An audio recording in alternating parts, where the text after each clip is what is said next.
नमस्कार आणि बिहारमधील या आकर्षक निवडणुकीत आपले स्वागत आहे।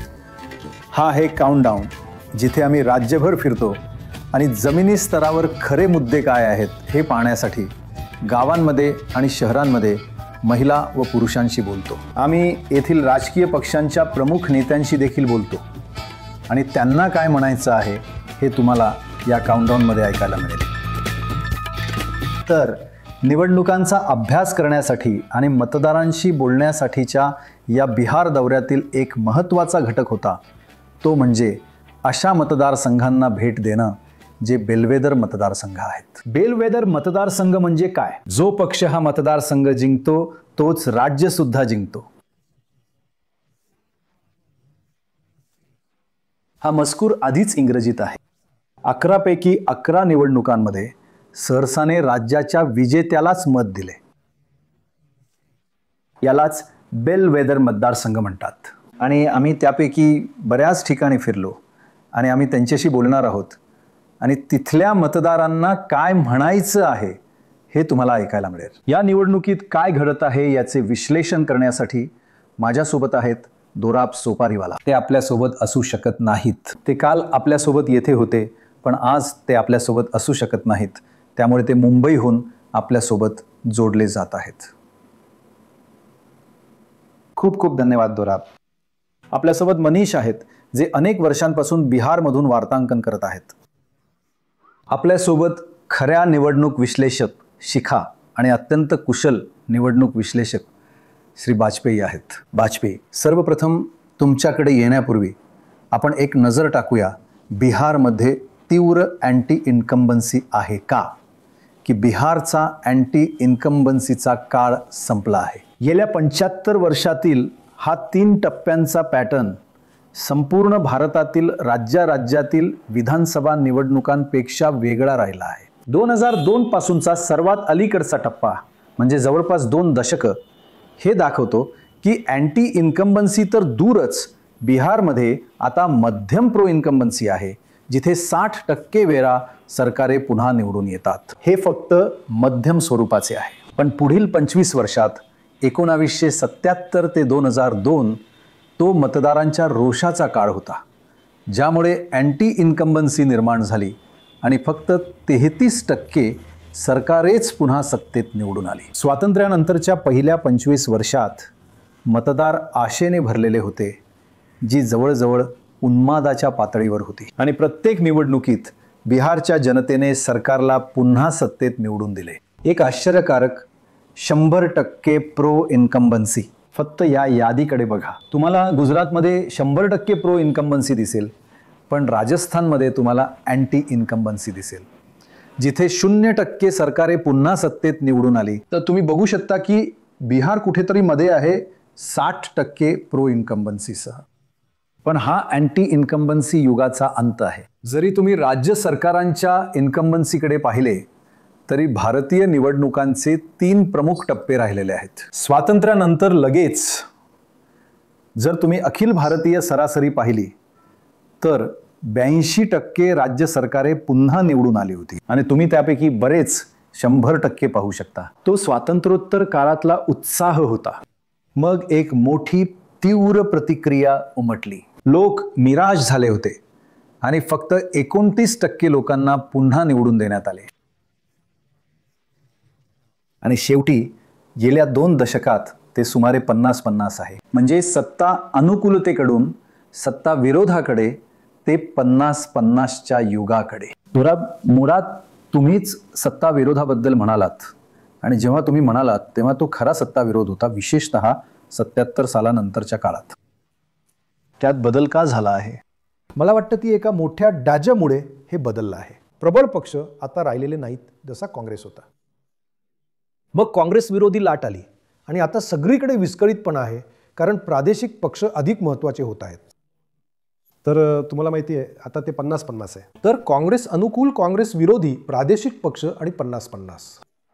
शिखा, तुम्ही असंही म्हणाल का की सत्ता विरोधी लाटेनंतर जिथे त्यांनी सगळ्यांनाच बाहेर काढले, 70% अधिक लोकांना बाहेर काढले, त्यांनी अचानक हे लक्षात आलं होतं की काही पक्ष चांगलं काम करत आहेत आणि त्यांना पुन्हा निवडून दिलं जाईल. त्यामुळे एक परिपक्वता आली आहे जी आता 50-50 वर पोहोचली आहे. जे चांगलं काम करतात त्यांना पुन्हा निवडून दिलं जातं. जे चांगलं काम करत नाहीत त्यांना सत्तेतून बाहेर काढलं जातं. बिहारमध्ये आपल्याला दिसतं की तिथे महिला मतदारांमध्ये विद्यमान सरकारच्या बाजूनी प्रचंड कल आहे आणि ते नितीश कुमार यांच्यामुळे आहे. त्यांना वाटतं की त्यांनी त्यांच्यासाठी इतकं काही केलं आहे की त्यांना पुन्हा पुन्हा मत द्यायला काही हरकत वाटत नाही. त्यामुळे त्यांना वाटतं की मतं म्हणजे त्यांच्या लक्षात येतं की ते कर्तबगार आहेत आणि त्यांनी खरंच काही गोष्टींची अंमलबजावणी केली आहे. आणि हे जाती निरपेक्ष आहे. याचा जात किंवा धर्माशी काहीही संबंध नाही. फक्त त्यांना असं वाटतं की ते महिलांच्या बाजूचे आहेत आणि म्हणून त्यांना मत देत राहायला पाहिजे. मग मनीष, हे असं म्हणजे अचानक का? म्हणजे गेल्या 20 वर्षापासून बिहारची परिस्थिती फार चांगली नाही आहे, पण लोक त्याच सरकारला पुन्हा निवडून देत आहेत. आम्ही काही लोकांना म्हणताना ऐकलं की खूप काळ झालाय, बदलाची वेळ आली आहे, पण आतापर्यंत विद्यमान सरकारच्या बाजूनेच कल राहिला आहे. डॉक्टर राय,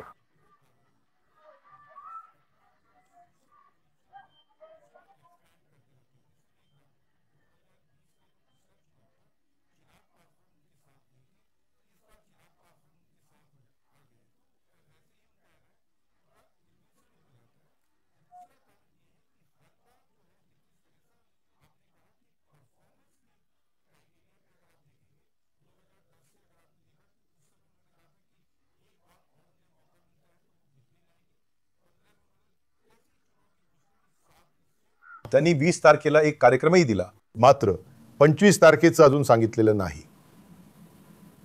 मुळात ते कल्पना करत राहतात. हे विसरून जा की इलेक्ट्रिक अधिक प्रगल्भ होत आहे, राजकारणी अधिक हुशार होत आहेत आणि ते हाताळत आहेत. तुम्ही समुद्र किनाऱ्यावर फिरलात तेव्हा तुम्हाला तंबू सापडला का? की लोक म्हणजे नाखुश होते, पण दुसऱ्या बाजूच्या तुलनेत एका बाजूवर कमी नाखुश होते. लोक अनेक घटकांमुळे नाखुश आहेत, पण मतदानात मोठ्या प्रमाणात बदल होईल असं वाटत नाही. सरकारच्या विरोधात लाट आहे किंवा तुम्हाला माहिती आहे नितीश यांच्या विरोधात एक मजबूत चळवळ आहे असं तुम्हाला जाणवत नाही. विशेषतः नितीश यांच्यासाठी तुम्हाला जाणवतं की त्यांच्याबद्दल लोकांमध्ये खूप सहानुभूती आहे. त्यांनी विकासाच्या नावाने बिहारला खूप बदलले आहे आणि ज्या विद्यार्थ्यांना एकेकाळी मोठ्या विद्यापीठांमध्ये शिक्षण घेण्याबद्दल दोनदा विचार करावा लागत असे, त्यांच्याकडे आता DRCC आहे, जे गेल्या 5 वर्षांपासून येथे अविरतपणे कार्यरत आहे. नितीश सरकारच्या राजवटीत 4 लाख रुपयांचे कर्ज दिले जाते. छान. पैसा ही दुय्यम गोष्ट आहे. आज पैसे दिलेले आहेत, पण ते इतक्या दिवसांपासून बघत आहेत. ते रेशन आणि पाण्याने प्रत्येक परिस्थितीत सुखदुःखात मदत करत आहेत. नितीशजी औषधांसहित प्रत्येक गोष्टीत मदत करत आहेत.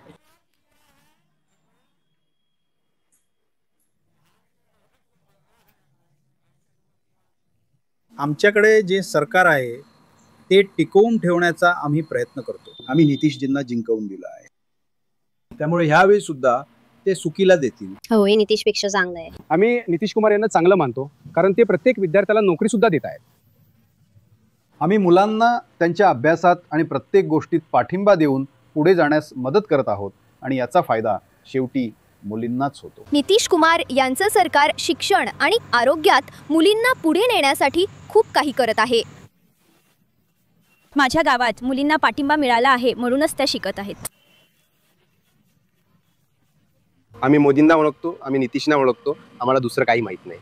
नितीशजी कामं पूर्ण करण्यासाठी ओळखले जातात, कारण ते खूप काळापासून बिहारचे मुख्यमंत्री आहेत. पण नितीश कुमारजींची ताकद ही आहे की ते तळागाळाच्या स्तरावर काम पोचवतात. बिहारमध्ये जर कोणत्या मुख्यमंत्र्यांनी लाखो लोकांना सुविधा पुरवण्याचं काम केलं असेल तर ते नितीश कुमारजींनी केलं आहे. ही सत्ताधाऱ्यांच्या बाजूने असलेली अनुकूलता पाहता हे खूप आश्चर्यकारक आहे, कारण या देशात बिहारचे दरडोई उत्पन्न सर्वात कमी आहे. जरा हा तक्ता बघा. तुम्ही बघा, सर्वात वर तेलंगणा आहे, जिथे सरासरी लोकांना दरमहा जवळपास 30,000 रुपये मिळतात. कर्नाटक 27,000, आंध्र प्रदेश 20,000, छत्तीसगड 12,000 आणि बिहारमध्ये सरासरी दरमहा 5,700 आहे. म्हणून या देशातील आत्तापर्यंतचे सर्वात गरीब राज्य असूनही सरकार पुन्हा पुन्हा निवडून येत आहे. असं काय? आणि ते सर्वात गरीब राज्य का आहे? आम्ही NDAच्या नेत्यांना विचारलं. त्यांचं उत्तर कमी अधिक प्रमाणात सारखंच होतं. आत्तापर्यंत परिस्थिती खूप वाईट होती, पण आता आम्ही विकासाच्या उड्डाणाच्या टप्प्यावर आहोत. त्यांना काय म्हणायचं आहे ते जरा ऐका. ही निवडणूक आमच्यासाठी महत्त्वाची आहे. ही निवडणूक महत्त्वाची आहे कारण आम्हाला वाटतं की बिहार विकासाच्या उड्डाणाच्या टप्प्यावर आहे. तुम्ही बिहारमध्ये प्रवास केलात किंवा अगदी पाटण्यात फिरलात तर नितीश कुमार यांच्या आधी येणारे लोक तुम्हाला अधिक चांगल्या प्रकारे सांगू शकतील की पाटण्यातील परिस्थिती कशी होती. तुम्ही 6 किंवा 7 वाजेनंतर बाहेर पडू शकत नव्हते. पण आज पाटण्याचे रस्ते, मला माहित नाही की तुम्ही बिहार संग्रहालय पाहिलंय की नाही, हे सर्व या गावाचं, या नितीश कुमार यांचं योगदान आहे. ही संपूर्ण कहाणी गेल्या 15 ते 20 वर्षातील आहे. तर त्यांनी या सर्व पायाभूत सुविधा, रस्ते आणि कनेक्टिव्हिटीची व्यवस्था केली आहे. एक पाऊल जे बिहारला उचलायचं आहे, जिथे मला वाटते की पुरेसे काम झालेले नाही किंवा त्या गोष्टी साध्य झालेल्या नाहीत, ते म्हणजे गुंतवणूक आणि उद्योग मिळवणे. तोपर्यंत रोजगाराच्या संधी निर्माण होत नाहीत. आम्हाला वाटते की पुढच्या 5 वर्षात बिहार त्या क्षेत्रात खूप चांगली कामगिरी करेल.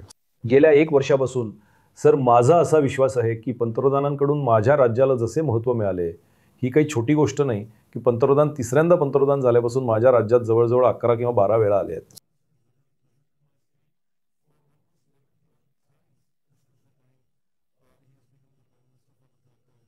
आणि ते आमच्या राज्याला जे काही आर्थिक लाभ देत आहेत. त्यामुळे मला वाटते की ही अशी गोष्ट आहे की जर तिचा चांगला उपयोग केला तर ती खूप खूप फायदेशीर ठरेल. आणि ती ठरेल कारण आमची दोन्ही सरकारे एकाच मताची आहेत. त्यामुळे माझा असा विश्वास आहे की पुढची 5 वर्ष माझ्या राज्यासाठी खूप महत्त्वाची ठरणार आहे. तर प्रत्यक्ष परिस्थिती काय आहे? खरे सांगायचे तर जेव्हा मी शेकडो मतदारांशी बोललो तेव्हा त्यांच्या ज्ञानानं त्यांच्या आजूबाजूला काय घडत आहे आणि कोणाला दोष द्यायचा याबद्दलच्या त्यांच्या समजुतीनं मी खूप प्रभावित झालो. त्यामुळे मला असे वाटते की बिहारचे लोक या देशातील सर्वोत्तम आहेत. बिहारचे राजकारणी सर्वात वाईट आहेत आणि त्यांनी अनेक वर्षापासून आपल्या लोकांना निराश केले आहे. हा मजकूर आधीच इंग्रजीमध्ये आहे. मला वाटतं की हे सर्वात गरीब राज्य आहे कारण इथे कोणताही उद्योग नाही. उद्योग निघून गेले आहेत. विशेषतः जेव्हा झारखंडची निर्मिती झाली, इथे फक्त शेती आहे आणि अर्थव्यवस्था टिकवण्यासाठी ते पुरेसं नाही. जर ते त्यांच्या स्वतःच्या राज्यात काही उद्योग किंवा व्यवसाय राहू शकले असते तर सर्व बिहारी इथेच राहत असते. इथे एक कारखाना उभारला पाहिजे जेणेकरून स्थानिक लोकांना इथे काम करता येईल आणि त्यांना दुसरीकडे जावे लागणार नाही. सरकार काय करलाय? 10,000 महिनाभर त्याचं पोट भरेल. 5 ते 6 कुटुंब आहे. 10,000 त्या मुलांची फी भरणार की कपडे धुणार की जेवण बनवणार? माणसाने काय करायचं? चप्पल 100 रुपयाची आहे. आज एक चपलेचा कारखाना सुद्धा 10 बायका चालवू शकतात. शेतकऱ्याला बघा, त्याच्या घरात पण दुःखच आहे. पीक निघतं, भाव पडत आहेत आणि त्याला योग्य भाव पण मिळत नाही.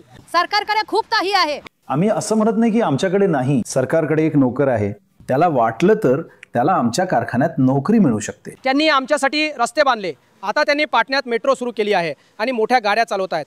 पण आम्हा गरीब लोकांना त्याचा काय उपयोग? सांगा की तुम्ही मला त्यात नोकरी दिली आहे आणि मग मी म्हणेन हो तुम्ही मला त्यात नोकरी दिली आहे. मी त्या गरीब माणसाला तिथे नोकरी लावून दिली बघा.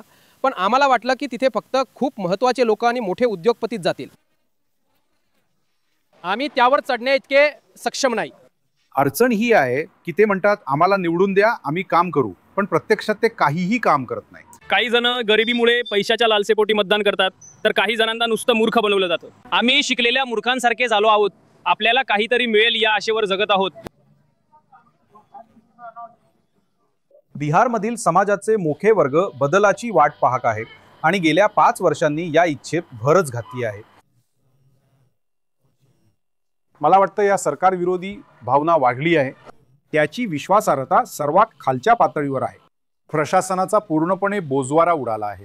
तर अनेक समस्या आहेत. अनेक समस्या म्हणजे प्रचंड गरिबी, बेरोजगारी, भ्रष्टाचार, गुन्हेगारी, प्रशासनाचा बोजवारा. पण या सर्व गोष्टी बदलाच्या इच्छेत भर घालतात. शिखा, NDAचे राजकारणी जसं म्हणतात की ते आता भरारी घेणार आहे, ते भरारी घेण्याच्या टप्प्यात आहे. भविष्यात सर्व काही चांगलं आहे. जेव्हा तुम्ही प्रत्यक्ष लोकांशी बोलता तेव्हा तुम्हाला ते दिसलं का? तर मी तुम्हाला एक उदाहरण देते. गावोगावी आम्हाला असं आढळून आलं की महिला मायक्रो फायनान्स कंपन्या खाजगी कंपन्यांच्या या जाळ्यात अडकलेल्या आहेत आणि त्या एकाच वेळी अनेक कर्ज घेतात.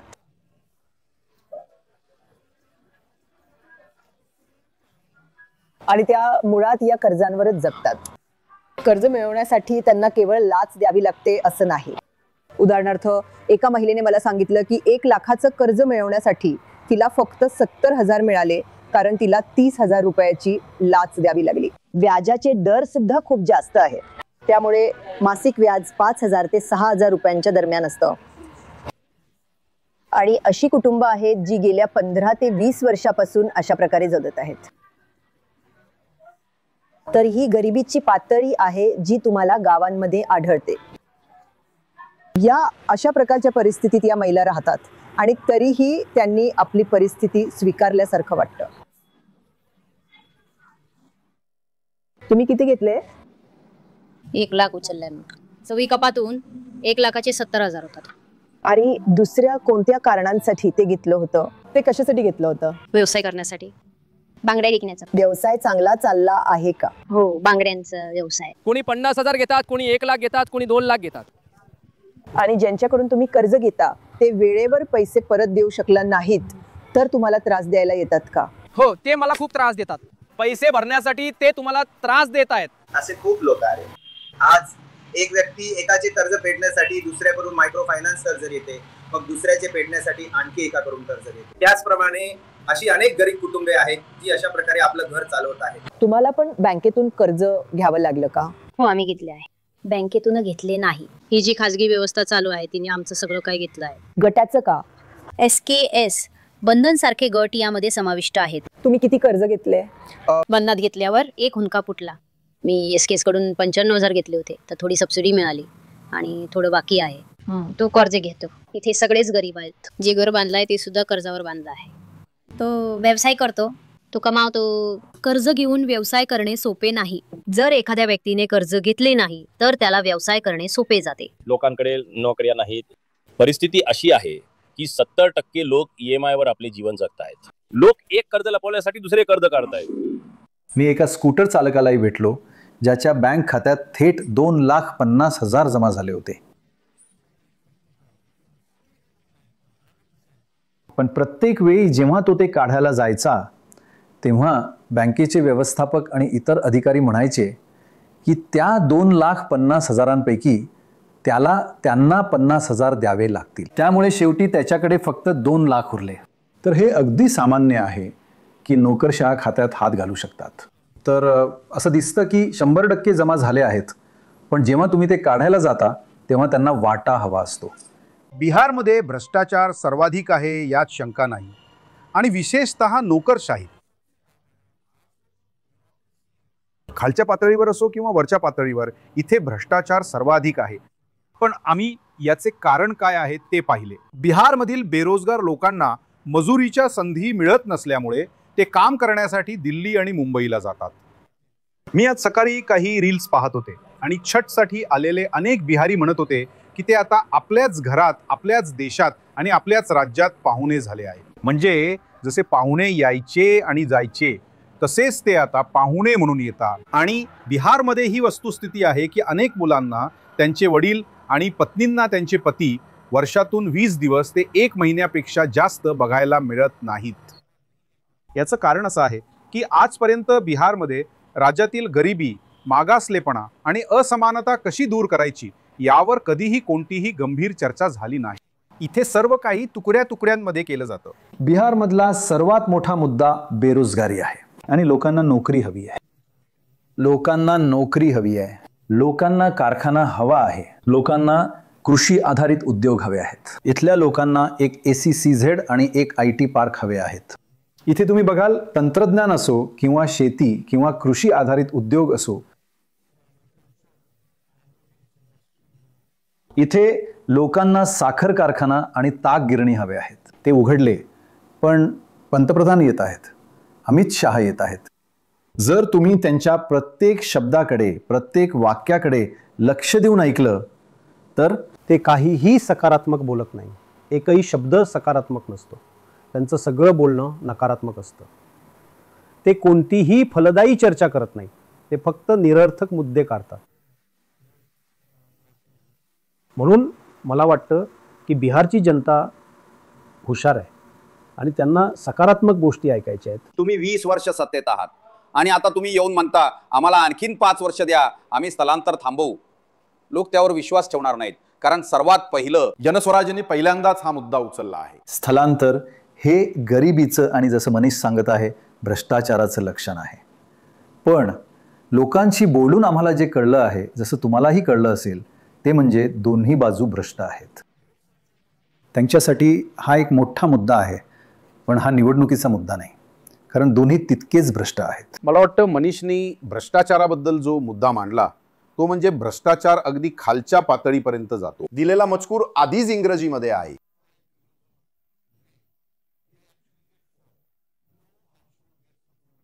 ते वाटणारा व्यक्ती एक मागे ठेवतो आणि प्रत्येक जण ते स्वीकारतो. ते याला व्यवस्थेचा एक भाग म्हणून स्वीकारतात. त्यामुळे जरी काही राजकारण्यांनी भ्रष्टाचाराचा मुद्दा उचलला असला तरी ही काही मोठी समस्या नाही. मला वाटतं की एक मोठी समस्या ही आहे की या राज्यातील शिक्षण आणि आरोग्य सेवा अत्यंत दयनीय आहे आणि हे एक कारण आहे ज्यामुळे लोक राज्य सोडून जातात. लोक केवळ नोकरीसाठीच नाही तर शिक्षणासाठीही बाहेर जातात आणि ते परत येत नाहीत, कारण इथे त्यांच्यासाठी नोकऱ्या नाहीत. आम्ही सरकारची वोट बँक आहे, तेव्हा त्यांनीच आमच्याशी असे वागू नये. सरकारने आमच्या समस्या ऐकून घेतल्या पाहिजेत आणि त्यांची दखल घेतली पाहिजे. बिहारमध्ये होणाऱ्या सर्व परीक्षांमध्ये इतका भ्रष्टाचार आहे की तो शब्दात सांगता येत नाही. आम्ही या स्थलांतराबद्दल खूप नाराज आहोत. जेव्हा आम्ही दुसऱ्या राज्यात जातो तेव्हा आम्हाला काम करण्यात खूप अडचण आणि अनेक समस्या येतात. कोणाच्या मुलाला इथे 10,000ची नोकरी मिळणं चांगलं आहे की बाहेर जाऊन 10 किंवा 15,000 कमावणं, तिथे अपमान सहन करावा लागतो.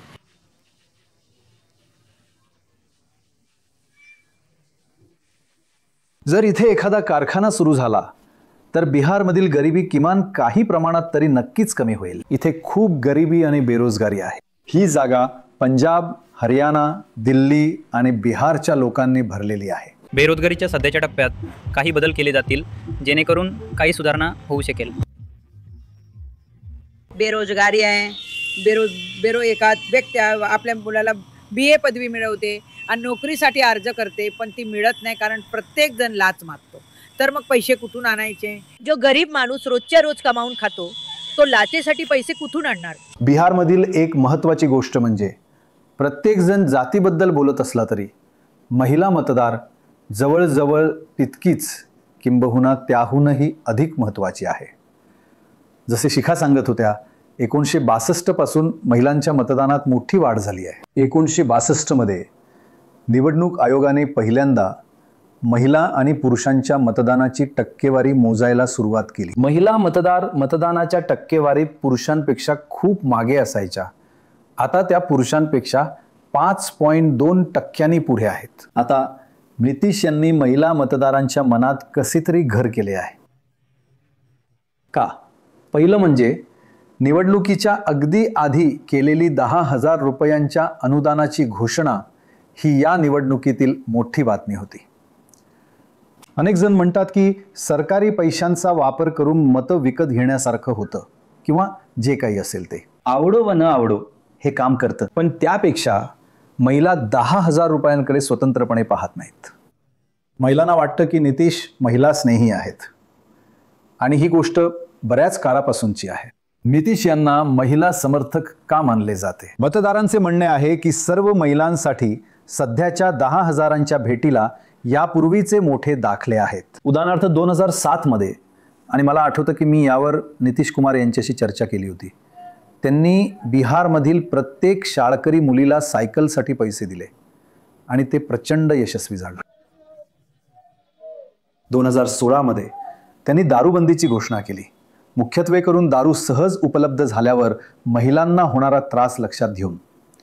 आणि मग अर्थातच आता महिलांना दिलेली 10,000ची भेट याकडे गेल्या 2 किंवा अधिक दशकांच्या इतिहासाच्या संदर्भात पाहिले पाहिजे. महिला खरोखरच नितीश यांना पसंती देतात हे आपल्याला कसे कळते? प्रत्यक्ष निकाल दाखवतात की राज्यभरातील काही मतदारसंघांमध्ये महिला मतदार निर्णायक आहेत. जिथे महिलांचे मतदान जास्त आहे तिथे NDA जिंकते आणि जिथे ते कमी आहे तिथे महागठबंधन जिंकते. फक्त कोसी आणि दरभंगाकडे बघा. कोसीमध्ये जिथे महिला मतदानाची टक्केवारी पुरुषांपेक्षा 12.5% जास्त होती आणि दरभंगा जिथे ती 11.9% जास्त होती, तिथे NDAनं अनुक्रमे 77% आणि 73% जागा जिंकल्या. या उलट पाटणा आणि मगधसारख्या भागांमध्ये जिथे पुरुषांचे मतदान जास्त होते NDAची कामगिरी खराब होती.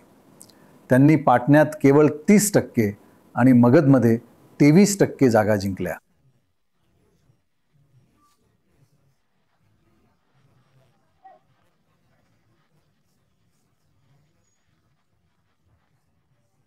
त्यामुळे हे कोणीही नाकारू शकत नाही की आज महिला स्वतःच एक वोट बँक आहेत. पण याचा अर्थ असा नाही की धर्म आणि जात हे घटक नसतील.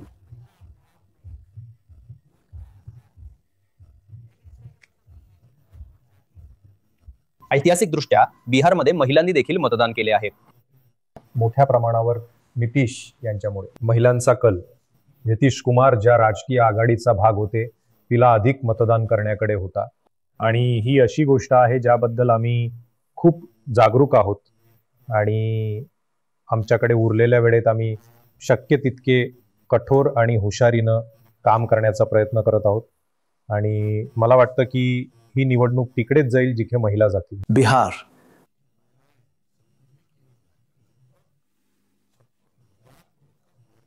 तर महिलांचं मत निर्णायक वाटतंय आणि अर्थातच आपण जातीच्या विषयावर येऊ, ज्याबद्दल प्रत्येकजण बोलत आहे.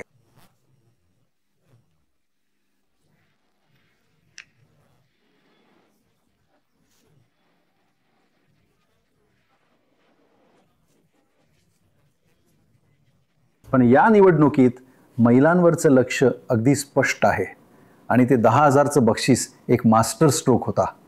कायदेशीर असो वा नसो तो एक मास्टर स्ट्रोक होता आणि त्यामुळे महिलांना मदत होईल.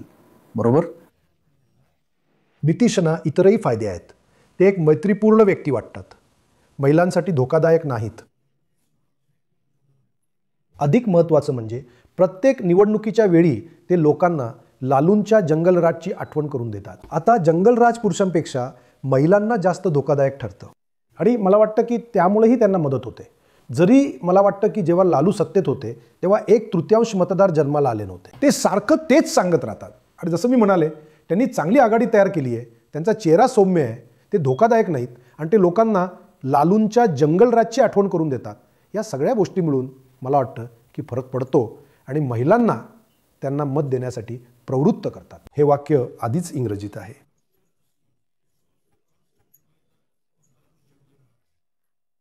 हा इंग्रजी वाक्प्रचार लॉ अँड ऑर्डर वर एक श्लेष आहे. कायदा आणि सुव्यवस्था. जर तुम्हाला कायदा आणि सुव्यवस्थेच्या मुद्द्यावर वादविवाद करायचा असेल किंवा एक सरकार दुसऱ्यापेक्षा चांगलं होतं असा दावा करायचा असेल तर तुम्ही तुमच्या युक्तिवादाला डेटासह आधार दिला पाहिजे.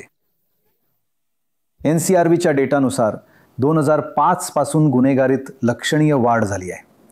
जेव्हा लालू आणि राबडी देवी झारखंडसह संयुक्त बिहारचे मुख्यमंत्री होते, जो एक मोठा प्रदेश होता आणि ज्याची लोकसंख्या जास्त होती, तेव्हाही गुन्हेगारीचा दर नंतरच्या सरकारपेक्षा कमी होता. हो, त्यात खूप वाढ झाली आहे. मला वाटतं की 1990च्या दशकातील जंगलराजच्या राजवटीत जे काही घडलं ते खऱ्या अर्थाने समजणारी माझी पिढी शेवटची आहे. माझं राज्य मागे राहिलं कारण लालूजी आणि रवीजींच्या 15 वर्षांच्या राजवटीनं आर्थिक विकासाला खीळ घातली, मोठ्या प्रमाणावर स्थलांतरास भाग पाडलं आणि इतकी खोल दरी निर्माण केली की विकासाचा विचार करण्याआधीच ती भरावी लागली.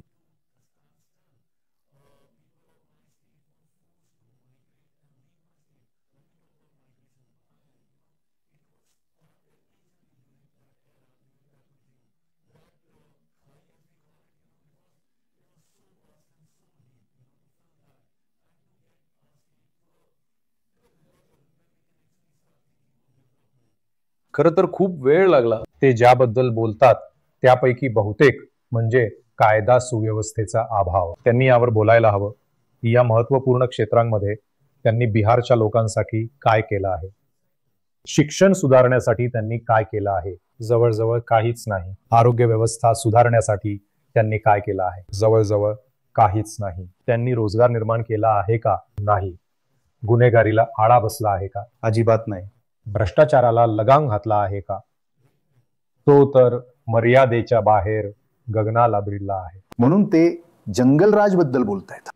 बिहारमध्ये फिरताना आम्हाला येणारी एक अडचण म्हणजे खेड्यांमधील महिला अनोळखी शहरांमधून आलेल्या पुरुषांशी बोलायला थोडा संकोच करतात.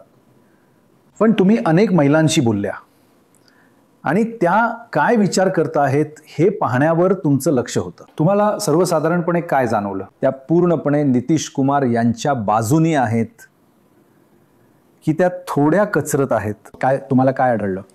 मला वाटतं 10,000 रुपये हे जमिनीवर एक गेम चेंजर आहेत. ज्या महिला मोठ्या प्रमाणात घरातच राहतात किंवा कुटुंबाच्या मालकीच्या जमिनीवर किंवा शेतावर काम करतात, त्यांच्याकडे पाहूया तर त्या म्हणाल्या की आम्ही शिलाई मशीन विकत घेऊ, आम्ही एक गाय विकत घेऊ. त्यांच्यासाठी ही खूप मोठी गोष्ट होती. पण ज्या महिला थोड्या घराबाहेर पडल्या आहेत, ज्यांनी एक छोटा चहाचा स्टॉल सुरू केला आहे किंवा भाजी विक्रेते आहेत, त्या म्हणतात तुम्हाला माहिती आहे आम्ही 10,000 रुपये घेऊ कारण सरकारने ते आम्हाला दिले आहेत, तर आम्ही का घेऊ नये? पण 10,000 रुपये एखादा व्यवसाय चालवण्यासाठी किंवा नवीन सुरू करण्यासाठी पुरेसे नाहीत आणि आम्ही इतर प्रस्तावांचा विचार करायला तयार आहोत. इतर पक्ष काय देतात ते आम्ही पाहू. आता हीच भावना मोठ्या प्रमाणावर अधिक तीव्र होते जेव्हा तुम्ही तरुण मतदार, तरुण महिला आणि पहिल्यांदाच मतदान करणाऱ्या मतदारांकडे जाता, जे म्हणतात की 10,000 रुपयांचा काहीच अर्थ नाही, आम्हाला आमच्या भविष्यात अधिक गुंतवणुकीची गरज आहे. म्हणजे महिलांमध्ये सुद्धा जरी त्यांच्यापैकी बहुसंख्यांना वाटत असले की याच गोष्टीशी त्या आपलं मत जोडतील, तरी मतं किती वेगवेगळी आहेत. तुमच्या गावातील महिलांना 10,000 रुपये मिळाले आहेत. तुम्हाला सर्वांना मिळाले आहेत की नाही? अर्ध्यांना मिळालं आहे आणि अर्ध्यांना नाही. आणि आम्हालाही आमचं मिळालं नाही. 10,000 आले आहेत. आम्ही अंड्याच्या चाऊमिनचं दुकान उघडलं आहे. त्यांना सांगा आम्हाला 10,000तून फायदा झाला आहे. 10,000 रुपये मिळाले. शामू येत आहे. त्याचं तुम्ही काय करणार? त्याचं काय करायचंय? तुमचं भांडवल बकरी पालन आणि दुकानदारीत गुंतवून वाढेल. अजून काय करणार यार? सगळ्यांनी मिळूनच केलं आहे. तर आम्हाला पैसे मिळाले आहेत. मला अजूनही ते कळत नाहीये. मला पैसे काढता येत नाहीयेत. आधार कार्ड बँकेशी लिंक नाहीये. ते लिंक केलेलं आढळेल. प्रत्येक जण फक्त मिरवत आहे की एकाला 10,000 दिले आणि दुसऱ्याला 10,000 दिले. सरकारला वेड लागलाय. सरकारने आपलेच पैसे आपल्या खिशातून आपल्याला परत दिले आहेत आणि तेही निवडणुकीच्या वेळी. निवडणुकीच्या आधी सरकार हा निधी कुठे देत होतं? त्यामुळे हे काहीच नाही. मतं मिळवण्यासाठी हा एक नवीन नियम आहे आणि पैसे वाटण्याचा एक नवीन मार्ग आहे. तुमच्या खात्यात 10,000 रुपये जमा झाले आहेत. त्याचं तुम्ही काय करणार? तुम्ही व्यवसायात गुंतवणूक करणार का? आम्ही ते पुढे नेऊ. आपण हे असं पुढे कसं नेणार? आम्ही ते अशा प्रकारे वाढवू, एक मोठं दुकान उघडू आणि गावात किराणा ATM आणि दुकान टाकण्याचा विचार करत आहोत. मग आपल्या स्वतःच्या जमिनीवर चालूया, दुसऱ्याच्या नाही. जमीन कधी मोकळी होईल? करणार. कुणाला मान्य नाही. 10,000त गाईचा सौदा झाला नाही. मी 2 बकऱ्या विकत घेतल्या होत्या आणि त्यापैकी एकाला धडक लागून ती मेली. आता आम्हाला भीती वाटते की नितीश कुमार यांनी आमच्यासारख्या बेरोजगार लोकांवर चक्रवाढ व्याज लादले होते. मला पार्श्वभूमीतील काही आवाजाबद्दल माफी मागावी लागेल कारण तो तुम्हाला ऐकू येणारच आहे. आम्ही गंगेच्या काठावर आहोत आणि ही छठची वेळ आहे आणि बिहारमध्ये असण्याची ही एक सुंदर वेळ आहे. तेव्हा तुम्हाला ते पैसे मिळतात ज्याचे वचन दुसऱ्या कोणीतरी तुम्हाला भविष्यासाठी दिले होते. म्हणजे तुम्हाला माहिती आहे ती अनिश्चितता. एक म्हणजे 100% खात्री, दुसरी म्हणजे तुम्हाला माहित आहे जर. तर अशा दिवसांचा महाराष्ट्राच्या मतदारांवर परिणाम होतो. तुम्हाला वाटतं का की याचा इथल्या मतदारांवर परिणाम होईल? मला वाटतं हो. कारण मला वाटतं की महिलांनी आमच्या टीमला दिलेल्या अनेक प्रतिक्रियांमध्ये हे होतं की हे बँकेतले पैसे आहेत.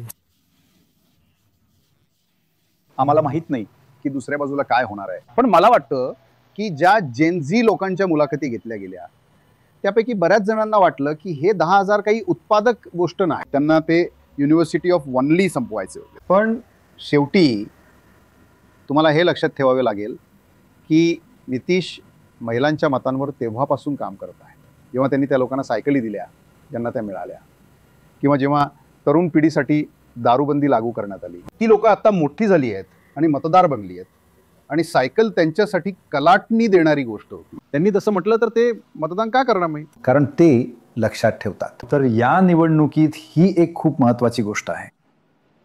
प्रणॉय, मी तुम्हाला सांगते, गेल्या 6 महिन्यांपासून विशेषतः RJD आणि प्रशांत किशोर यांच्या जनस्वराज्याने महिलांना केंद्रस्थानी ठेवून आपले सर्व कार्यक्रम जाहीर केले होते, जसे की दरमहा 2,500 रुपये, वर्षाला 30,000 रुपये आणि पुढच्या 5 वर्षात 1.5 लाख रुपये. तर एक प्रकारे तुम्ही म्हणू शकता की नितीश यांच्या आजूबाजूचे नोकरशहा, जे इथल्या एका अत्यंत भ्रष्ट व्यवस्थेचा भाग आहेत, त्यांनीही महिला मतदारांना आपल्या बाजूने करण्याचा प्रयत्न केला आहे. आणि आम्ही एक ट्रेंड पाहिला आहे, ज्याकडे काही लोक लक्ष वेधत आहेत, की आपल्या देशात ज्या ज्या राज्यांमध्ये महिलांच्या खात्यात पैसे पोहोचले आहेत, तिथे विद्यमान सरकार पुन्हा निवडून आले आहे. आजकालचं धोरण अगदी स्पष्ट आहे, तुम्ही आम्हाला पैसे द्या, आम्ही तुम्हाला मतं देऊ. आणि हे बिहारमध्येही चालत आहे. त्याचा परिणाम जमिनीवर दिसून येत आहे. तेजस्वी आणि प्रशांत किशोर यांनी काहीही वचन दिले तरी पण महिला मतदारांचा कल नितीश यांच्याकडे आहे. पण ही बिहारमधील सर्वात महागडी निवडणूक आहे. याचं कारण असं आहे की तुम्हाला आता दिसेल की महिलांच्या खात्यात फक्त 10,000 रुपये गेलेले नाहीत, लाभार्थ्यांच्या खात्यात एक मोठी रक्कम हस्तांतरित करण्यात आली आहे. ही रक्कम 30,000 कोटींपेक्षा जास्त आहे. ते गेले आहेत. मग बिहार गरीब आहे? बिहार गरीब आहे, पण तिथल्या मतदारांची गोष्टच वेगळी आहे. या निवडणुकीत निदान एक लॉटरी लागली आहे. 10,000 रुपये हे संभाव्य मोठ्या कर्जासाठी फक्त बीज भांडवल आहे. ही महिला रोजगार योजना नाही, ही महिला कर्जदार योजना आहे. लोक आधीच ओझ्याने त्रस्त आहेत आणि तुम्हाला त्यात आणखी भर घालायची आहे. म्हणून आम्हाला वाटते की ज्या महिला या 10,000च्या योजनेने प्रभावित झाल्या आहेत, त्या याला मत देतील.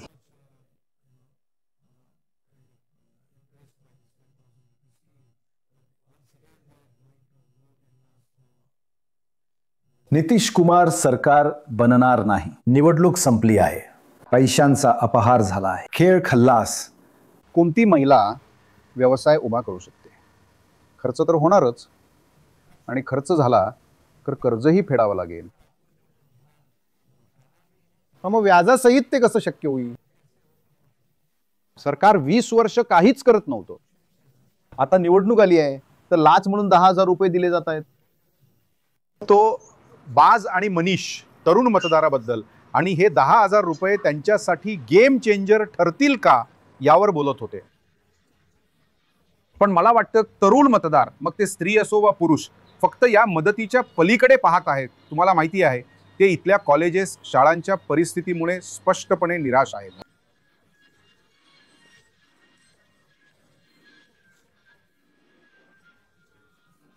शिक्षणाची वाईट अवस्था, स्थलांतर आणि बेरोजगारी हे त्यांच्यासाठी सर्वात मोठे मुद्दे आहेत. आणि ते एका गोष्टीबद्दल अगदी स्पष्ट आहेत की कोणतेही सरकार 5 ते 10 वर्षांपेक्षा जास्त काळ सत्तेत राहू नये. त्यांना बदल हवा आहे. आणि इथे मला वाटतं की ते आकर्षित झाले आहेत, किमान जे सोशल मीडियावर आहेत ते तरी. प्रत्येकाला कोणत्या ना कोणत्या प्रकारचे सोशल मीडिया प्लॅटफॉर्म माहीत आहे. प्रशांत किशोर यांनी सोशल मीडिया प्लॅटफॉर्मचा ज्या प्रकारे वापर केला आहे, त्यामुळे ते खूप खूप प्रभावित झाले आहेत. जेव्हा तुम्ही कुणालाही खूप जास्त वेळ देता, तेव्हा तुमचं स्वतःचं साम्राज्य कोसळतं. जणू काही अस्थिरतेशी एक सामना स्थापित होतो. अशा परिस्थितीत जो आपला नाही तो आपलं काम करत राहतो. कोणीही 10 वर्षांपेक्षा जास्त काळ सत्तेत राहू नये. बदल आवश्यक आहे. बदल आवश्यक आहे, नाही का? जर तो आला तर तोच माणूस असेल. कोण येणार? हे प्रशांत किशोर आहेत. असं वाटतंय की ही प्रशांत किशोर यांची वेळ आहे, म्हणून माझं मत त्यांनाच जाईल. यावेळी आम्ही स्वराज्य पार्टीला मत देण्याचा विचार करत आहोत. जनस्वराज्य पार्टीला. बदल होईल, काही ना काही तर घडणारच, असं नाही की होणार नाही. सगळ्यांची वेगवेगळी मतं आहेत. सध्या तसं काही नाही आहे. लोक लालूजींच्या भीतीने नितीश भाजपला मत देतात आणि मुस्लिम मोदीजींच्या भीतीने लालूजींना मत देतात. पहिल्यांदाच ते जनस्वराजला एका प्रामाणिक प्रयत्नातून तयार झालेला एक शक्तिशाली पर्याय म्हणून पाहत आहेत. लोक त्याला पाहत आहेत, त्याचं मूल्यांकन करत आहेत आणि त्याची छाननी करत आहेत. आम्ही असं म्हणत नाही आहोत की जनस्वराजबद्दल बोलणारे किंवा त्याचं मूल्यांकन करणारे सर्व लोक त्याचे समर्थक आहेत. मात्र बदल हवा असलेला बिहारचा एक खूप मोठा वर्ग जनस्वराजला एक पर्याय म्हणून पाहत आहे आणि त्यातील मोठ्या संख्येने लोक जनस्वराजमध्ये सामीलही होत आहेत. सोशल मीडियाचं मतांमध्ये रूपांतर होतं की नाही हे त्याने शोधून काढलं आहे. ते अजून पाहायचं आहे, पण तो त्याचा खूप वापर करतो यात शंका नाही.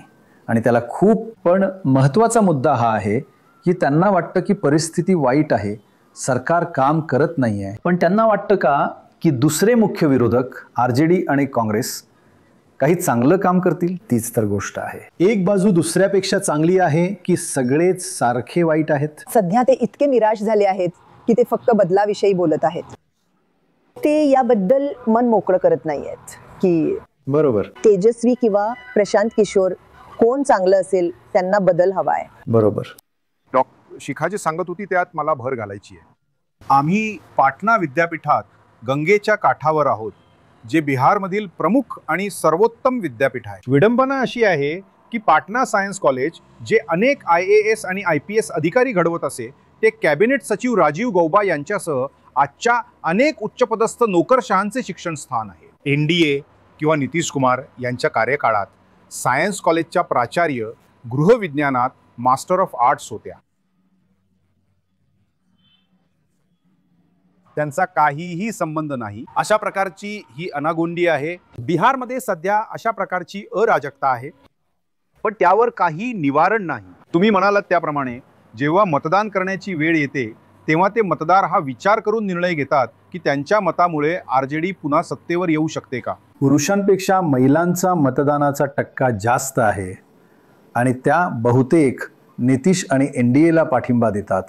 हे पाहता या आघाडीला सत्तेत परत आणण्यात त्या निर्णायक घटक ठरतील अशी प्रचलित कथा आहे.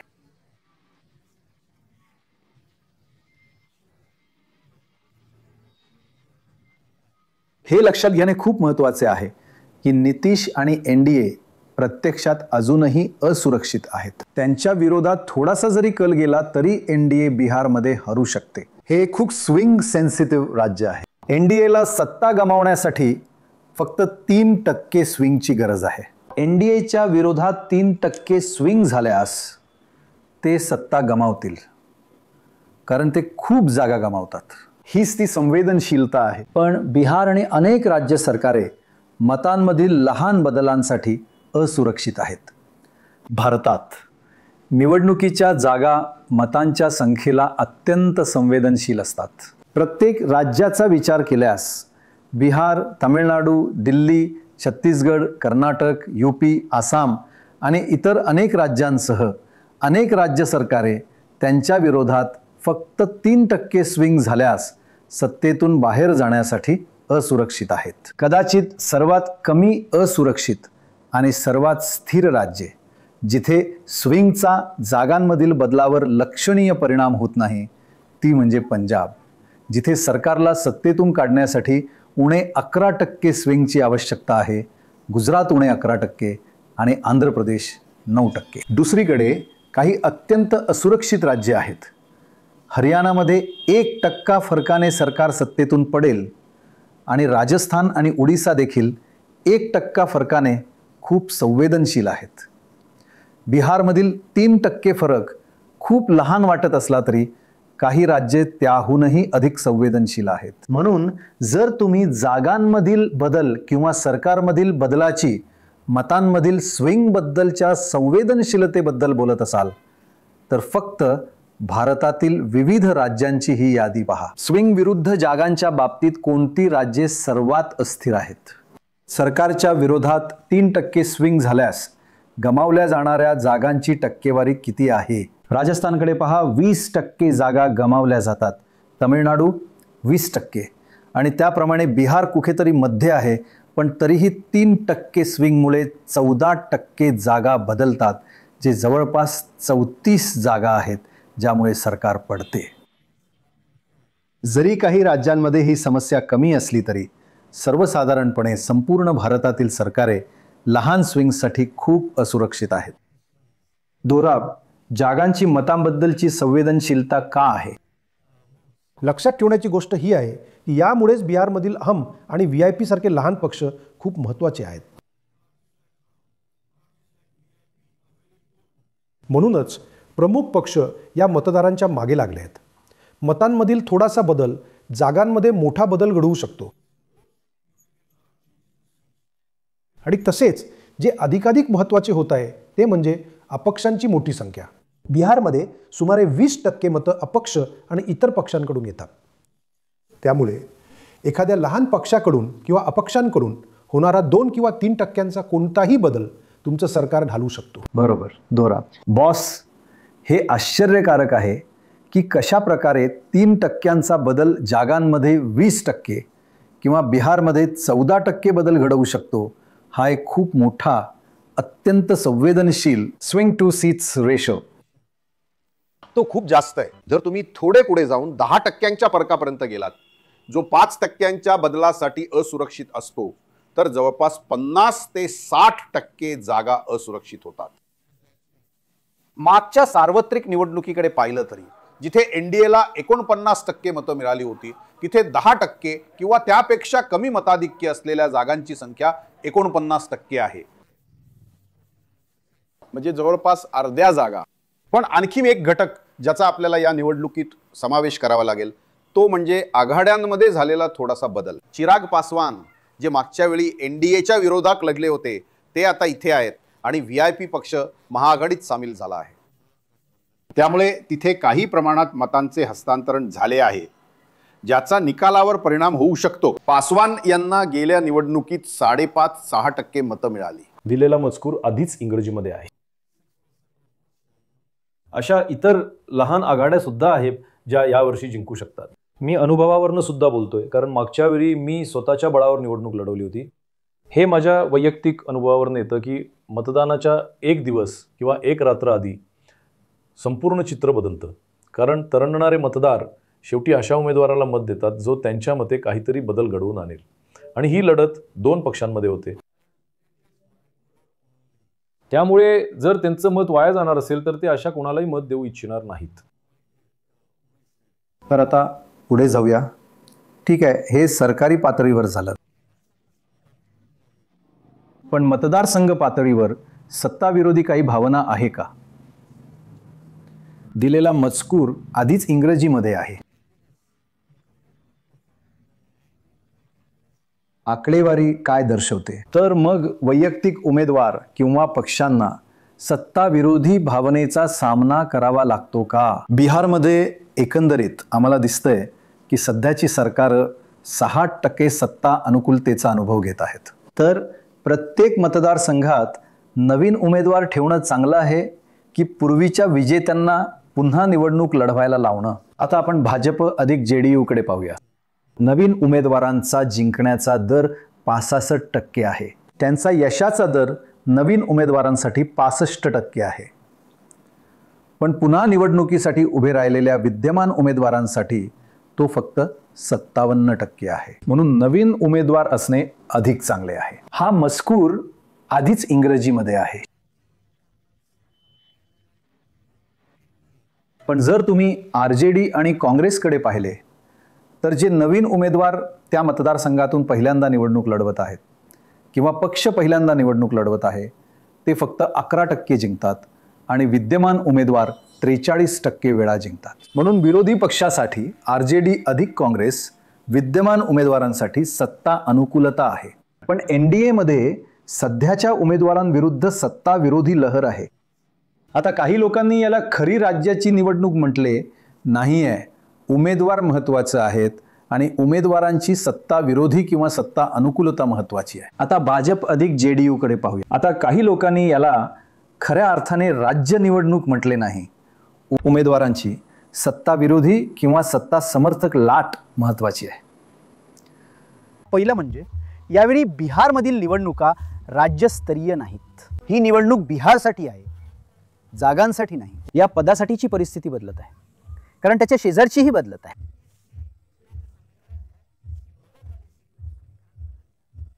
आणि तुम्ही म्हणालात त्याप्रमाणे ही थेट लढत, ही अगदी कांटेकी टक्कर आहे. त्यामुळे आम्हाला आशा आहे की बिहारमध्ये सरकार बदलेल, पण मतदानाचा कल तोच राहिला तर साहजिकच सरकार बदलणार नाही. कारण लोकांच्या मनात हाच प्रश्न आहे, बरोबर?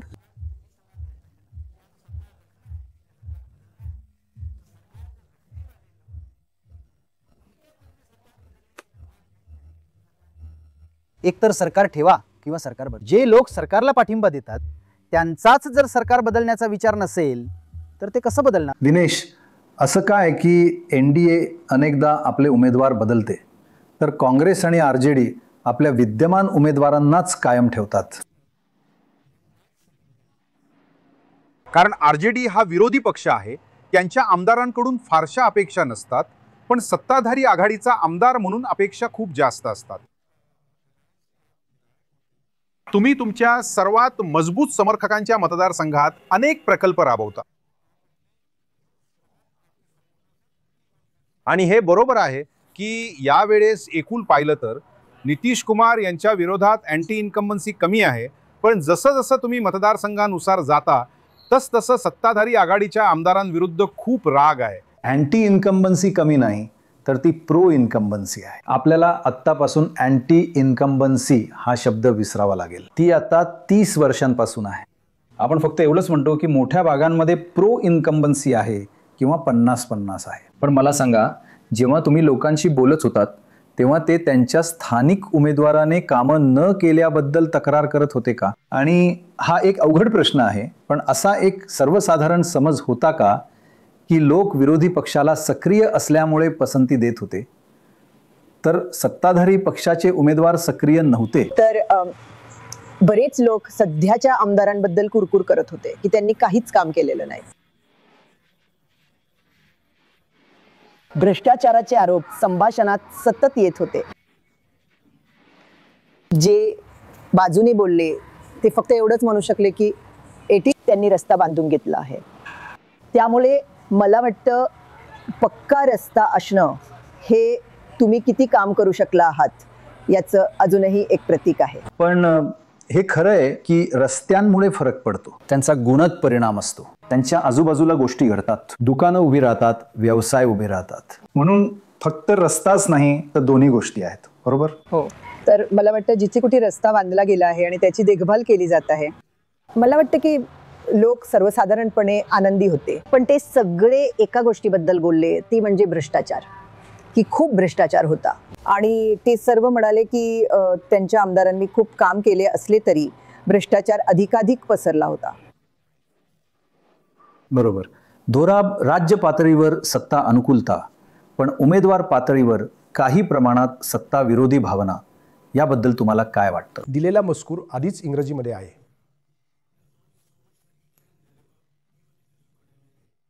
तर जर त्याची जात त्याच्या विरोधात असेल किंवा तो कोणत्या तरी घोटाळ्यात अडकला असेल तर सत्ताविरोधी लाट असू शकते. पण तुम्हाला दिसतंय की NDAचे इतके मोठ्या संख्येने लोक पुन्हा निवडून येत आहेत.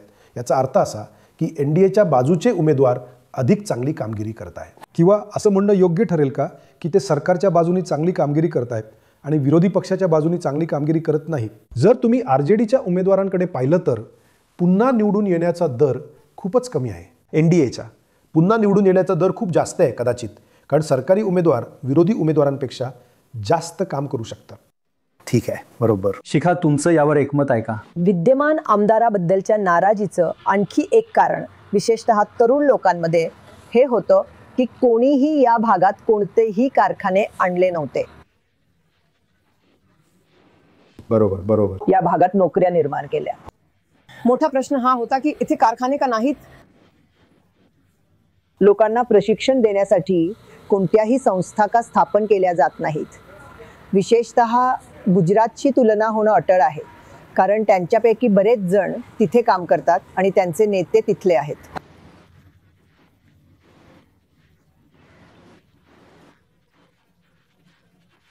बरोबर बरोबर. हो, तर याच संबंधित एक गोष्ट म्हणजे काय कारण आहे की नितीश कुमार यांच्या NDA आमदारांविरोधात अधिक सत्ताविरोधी लाट किंवा नाराजी दिसते आहे? त्यांची ही संपूर्ण व्होट बँक, त्यांची युती ही कट्टर सवर्ण तसेच यादव व्यतिरिक्त मागासवर्गीय, दलित आणि ईबीसी यांची युती आहे. म्हणून एक आमदार त्याच्या 5 वर्षाच्या कार्यकाळात जर तो त्याच्या कोअरला जास्त महत्त्व देतो, म्हणजे जर तो सवर्ण जातीतून आला असेल तर तो सवर्ण जातीला जास्त महत्त्व देतो, तर साहजिकच जी प्रतिक्रिया ते बहुतेक करून ईबीसी आणि दलित समाजाचे आहेत. आणि कदाचित सत्ताधारी पक्षात असलेल्या लोकांकडून अपेक्षाही जास्त असतात. त्यांनी आणखी काही का केलं नाही? तुम्ही सत्ताधारी पक्षात आहात, पण विरोधी पक्षात थोडंसं तुमचा सामाजिक आधार थोडा जास्त व्यापक आहे, थोडा कट्टर आहे. यावेळेचा एक महत्त्वाचा बदल, महिलांसाठी 10,000 रुपयांच्या अत्यंत लोकप्रिय आश्वासना इतकाच प्रभावी, तो म्हणजे ही 2 टप्प्यांची निवडणूक असेल जी अभूतपूर्व आहे. आपल्याकडे 6 टप्पे, 5 टप्पे, अगदी 3 टप्पेही झाले आहेत, पण बऱ्याच वर्षात ही पहिलीच वेळ आहे की आपल्याकडे 2 टप्प्यात निवडणूक होत आहे. जर तुम्ही फक्त विधानसभा निवडणुका पाहिल्या तर 2020 मध्ये 3 टप्पे होते, 2015 मध्ये 5 टप्पे, 2010 मध्ये 6 टप्पे, 2005 मध्ये 4 टप्पे. हा 4, 5, 6 टप्प्यांवरून 2 टप्प्यांपर्यंत खाली आलेला एक मोठा बदल आहे. आणि असं का झालं आहे? पण टप्प्यांची संख्या कमी झाल्याचा फायदा कोणाला होतो? अलीकडील निवडणुकांमधील पुरावे असे सुचवतात की बहुटप्प्यातील निवडणुका NDA साठी हानिकारक ठरतात. 2024च्या लोकसभा निवडणुकांमध्ये बिहारमध्ये 7 टप्प्यात होत. प्रत्येक टप्प्यात NDAच्या विरोधात कल वाढत गेला. प्रचार जितका लांबला तितकी NDAची कामगिरी खराब झाली. हा एक संकेत आहे की लांबच्या बहुटप्प्यातील निवडणुकांमध्ये NDAची कामगिरी खराब होते. UP मध्ये फक्त बघा काय झाले. प्रत्येक टप्प्याबरोबर भाजपची मते कमी कमी आणि आणखी कमी होत गेली. खरं तर असं म्हटलं जातं की योगी आदित्यनाथ म्हणाले, मी म्हणालो होतो की 7 टप्प्यात करू नका. पण हे खरं आहे की प्रत्येक टप्प्यात जसजसा तो लांबत गेला तसतशी भाजपची कामगिरी खराब झाली. आणि महाराष्ट्रातही असेच घडले. आणि महाराष्ट्रात काय झाले ते बघा. प्रत्येक अतिरिक्त टप्प्याबरोबर मते कमी होतच गेली आणि महाराष्ट्रात 5 टप्पे होते. त्यातून ते काही शिकले आहेत असे तुम्हाला वाटते का? बहुटप्प्यातील निवडणूक जितकी जास्त काळ चालते तितकी सत्ताधारी NDAची कामगिरी खराब होते. म्हणूनच यावेळी फक्त 2 टप्पे, माफ करा, एक शेवटची गोष्ट, 2 टप्पे आणि मध्ये दिवाळी आणि छठ. पहिल्या टप्प्यात एका आठवड्यापेक्षा कमी प्रचार आहे. हो, मला वाटतं की लहान आघाड्या किंवा कमकुवत पक्षांसाठी, ज्यांच्याकडे कमी पैसा आणि संसाधने आहेत, त्यांच्यासाठी लांबलेली निवडणूक टप्प्याटप्प्याने पुढे जाण्यासाठी, प्रचार चालू ठेवण्यासाठी आणि लोकांपर्यंत पोहोचण्यासाठी वेळ देते.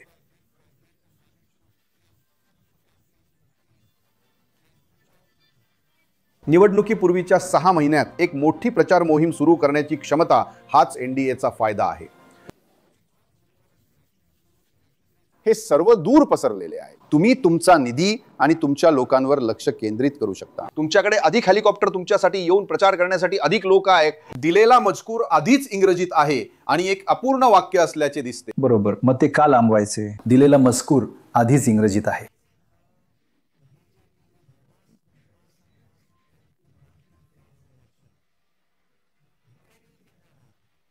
एक तर बाज यांनी एक खूप तार्किक कारण दिले आहे. त्यावर आणखी काही विचार आहेत का? नाही, तसं काही नाही.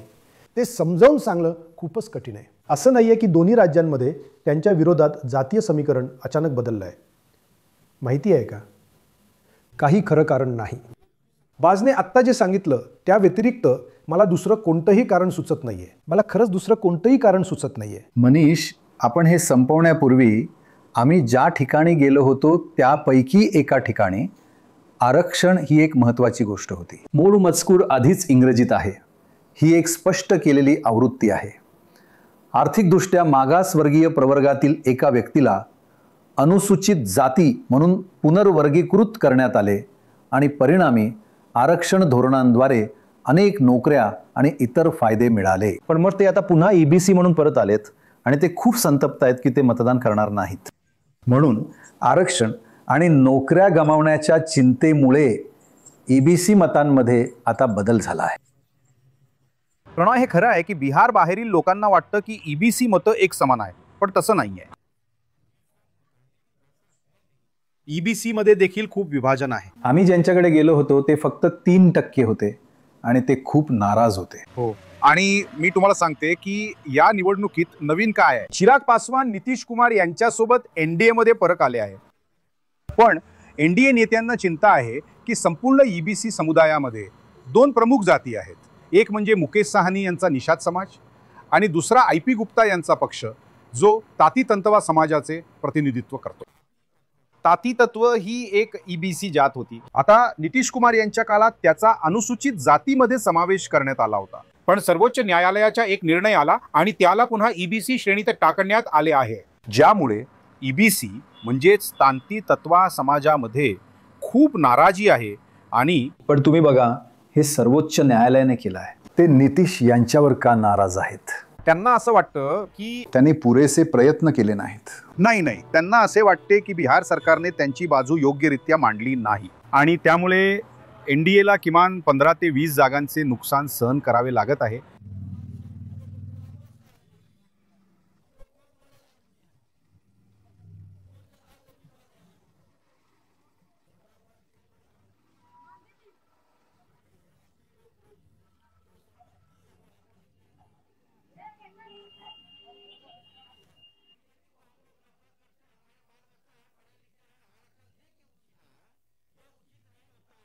ती गोष्ट सुद्धा बिहार सरकारने सर्वोच्च न्यायालयात व्यवस्थितपणे समजावून सांगितली नाही, ज्यामुळे हे आरक्षण काढून घेण्यात आलं. आम्ही मजूर आहोत.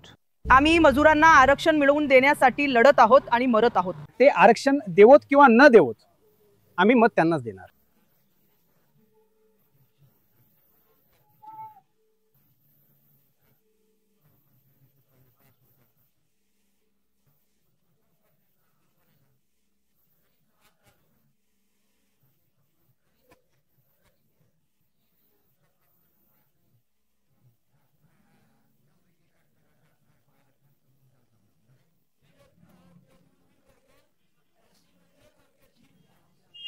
आमचं आरक्षण काढून घेतलं गेलं आहे, जे आरक्षण दिलं गेलं होतं, आणि सरकार आपल्याच समाजाचं जातीचं बनतं.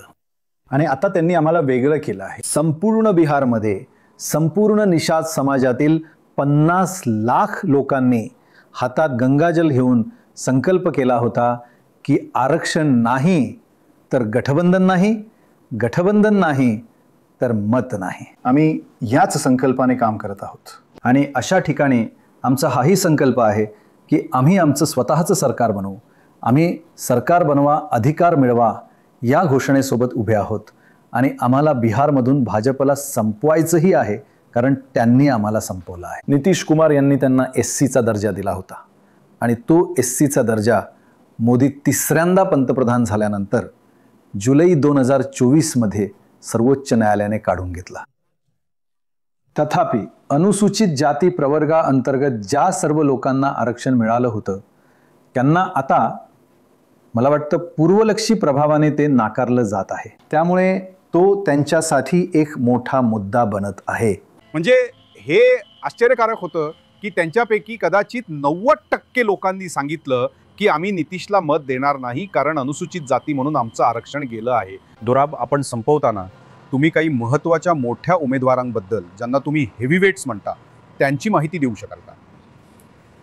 तुम्ही या निवडणुकीतील हेवीवेट्सचं वर्णन करू शकाल का? यावेळचा मुद्दा हा आहे की बहुतेक हेवीवेट्स निवडणूक लढवत नाही आहेत. तर मी आधी त्या प्रमुखांपासून सुरुवात करते जे निवडणूक लढवत नाही आहेत. पहिले आहेत स्वतः नितीश कुमार मुख्यमंत्री. VIP पक्षाचे मुकेश साहनी यांना INDIA आघाडी सत्तेवर आल्यास उपमुख्यमंत्री व्हायचे आहे.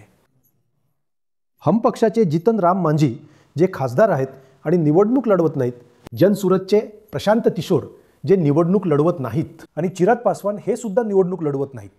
म्हणजे खरे मोठे नेते निवडणूक लढवत नाहीत. आता आपण पक्षानुसार पाहूया, म्हणजे गोष्टी स्पष्ट होतील. सर्वात आधी भाजपचे सम्राट चौधरी आहेत. ते उपमुख्यमंत्री आहेत. एक खूप अनुभवी व्यक्ती आहेत आणि ते तारापूरमधून निवडणूक लढवत आहेत. मग 2 उपमुख्यमंत्री आहेत, दुसरे सुद्धा भाजपचे आहेत. ते आहेत विजय कुमार सिन्हा जे लखीसरायमधून लढत आहेत. आणि तिसरे भाजप नेते जे एक प्रसिद्ध EBC नेते आणि गयामधून 8 वेळा आमदार आहेत, प्रेम कुमार. ते गया शहरातून लढत आहेत. आता JDU कडे पाहूयात. आपल्याला माहिती आहे की नितीश कुमार निवडणूक लढवत नाहीत.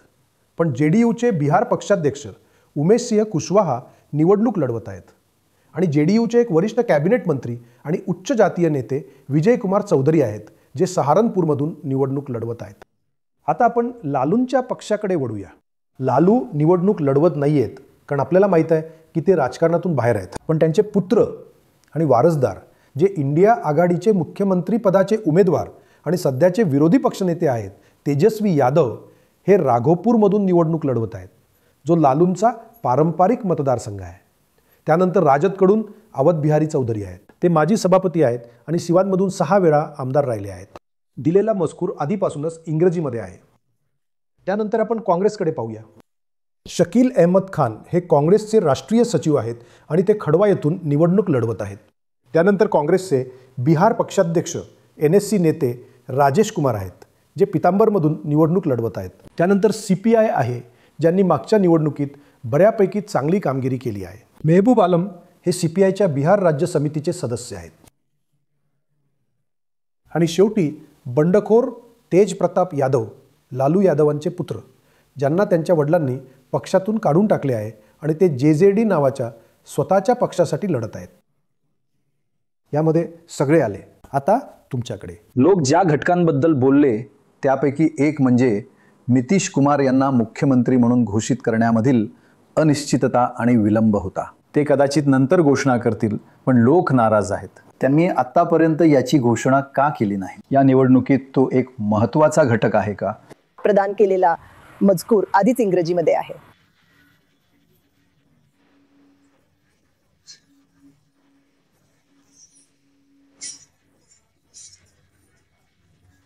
त्यामुळे जर त्यांची घोषणा झाली नाही, मुख्यमंत्री पदाचे उमेदवार म्हणून त्यांच्या नावाची घोषणा झाली नाही, तर मला वाटतं की दूरगामी काळात याचा फटका बसू शकतो. जरी त्यांनी विलंबाची घोषणा केली तरी त्यांनी ती आधी का नाही केली ते थोडे अपमानजनक होते. थोडक्यात हा एक महत्त्वाचा मुद्दा आहे. प्रणय, याचा खूप मोठा परिणाम झाला आणि हे एक प्रमुख कारण आहे की जरी अमित शहांनी म्हटले असेल की आमदार निवडले जातील, तरी NDAचे 2 प्रमुख भागीदार चिराग पासवान आणि उपेंद्र कुशवाहा यांनी हे स्पष्ट केले आहे की नितीशच मुख्यमंत्री राहतील. असे पहिल्यांदाच घडले आहे आणि याचे कारण असे होते की त्यांना अनेक ठिकाणी असा प्रतिसाद मिळू लागला की लोक म्हणत होते की बाण म्हणजेच कंदील आहे, कंदील म्हणजेच बाण. याचा अर्थ जिथे जनता दल युनायटेडचा उमेदवार नाही तिथे तुम्ही राजदला मत द्यावे, कारण राजद आणि जदयू हे मुरादचा एकच आहेत. दुसरे कारण म्हणजे भाजपचे कट्टर मतदार वारंवार म्हणतात की त्यांना योगींसारखा मुख्यमंत्री हवा आहे. जदयूच्या कट्टर मतदारांना संशय आहे की राजकीय सत्ता OBC किंवा EBC समाजाकडून उच्च जातींकडे हस्तांतरित केली जाईल. मुख्यमंत्री कोण होणार?